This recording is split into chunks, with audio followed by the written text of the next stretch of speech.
बांगलादेशातील हिंदूंवरील अत्याचाराविरोधात कराडमध्ये भव्य निषेध मूक मोर्चा काढण्यात आला.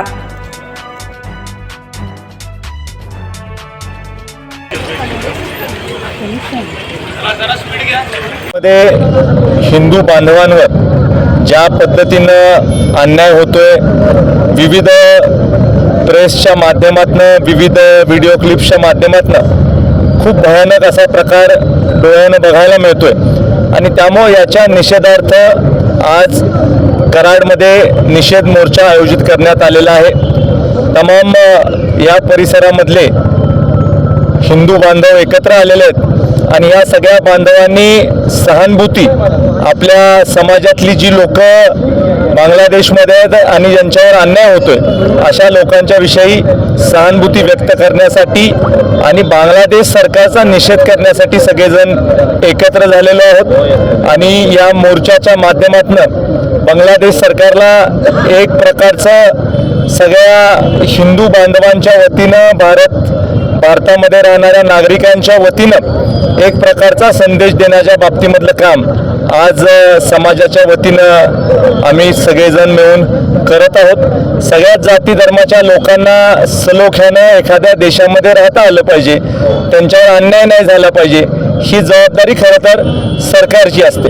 आज आपण जर का बघितलं तर आपल्या देशामध्ये सरकार सगळ्यांच्या सुरक्षिततेची काळजी घेते आणि त्यामुळं बांगलादेशमध्ये जो प्रकार चालला आहे तो प्रकार त्वरित थांबवावा याच्यासाठी हा मोर्चा आयोजित करण्यात आलेला आहे. विधानसभेत प्रश्न निर्माण करणार आहे यावर.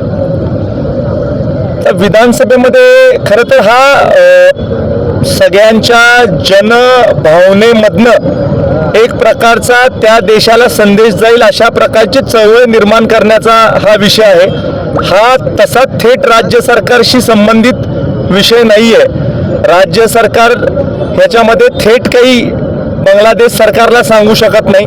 जे काही याच्याबद्दलची भूमिका व्यक्त करायची आहे ती केंद्र सरकारने वेळोवेळी आपले आदरणीय पंतप्रधान नरेंद्र मोदी साहेब असतील, आदरणीय गृहमंत्री अमित शाह साहेब असतील किंवा परराष्ट्र मंत्री साहेब असतील यांच्या माध्यमातून योग्य वेळेला योग्य ती भूमिका ही वेळोवेळी भारत सरकारने घेतलेली आहे आणि त्यामुळं एक जनभावना लोकांची समोर आणण्याच्या बाबतीमधला प्रयत्न आमचा आहे.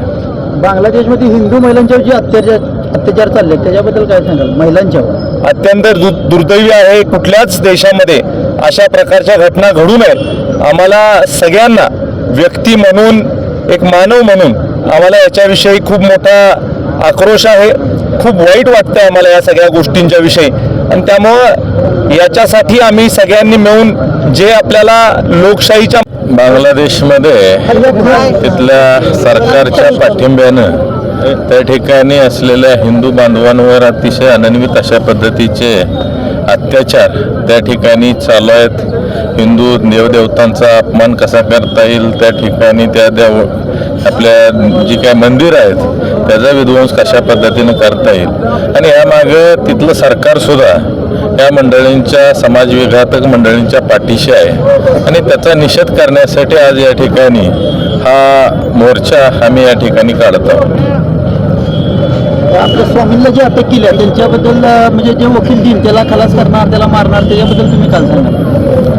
ते एवढं काही सोपा विषय नाही. ॲक्च्युली भारत देश सुद्धा काय आता जुना भारत राहिला ना, हा नवीन भारत आहे. पाकिस्तानामध्ये जो आपला पायलट होता तो विनाशर्त आणून तिथं पोहोचवून निषेध मोर्चा आणि तो मोर्चा असणार आहे मूक मोर्चा, म्हणजे बांगलादेशचा निषेध करण्यासाठी आज या ठिकाणी सर्व सकल हिंदू समाजाच्या वतीनं मोर्चा काढण्यात येत आहे. बांगलादेशमधील हिंदू बांधवांवर जे अत्याचार होत आहेत त्याच्या निषेधार्थ आजचा हा मोर्चा आहे. अखंड महाराष्ट्रात प्रत्येक तालुका निहाय अशा पद्धतीचा मोर्चा निघत आहे. जागतिक स्तरावर याची नोंद व्हावी अशा दृष्टिकोनातून या मोर्चाचं आयोजन करण्यात आलेलं आहे. मला असं वाटतं की या मोर्चाच्या माध्यमातून सर्व सकल हिंदू समाज एकत्रित झालेला आहे आणि बांगलादेशमधील जे सकल हिंदू समाजावर अत्याचार होत आहेत त्यावर आळा बसण्यासाठी या मोर्चाचा 100% फायदा होईल.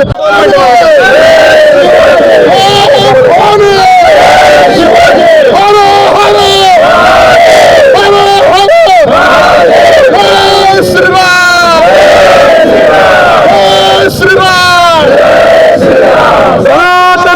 धर्म की सनातन हिंदू धर्म की छत्रपती शिवाजी महाराज की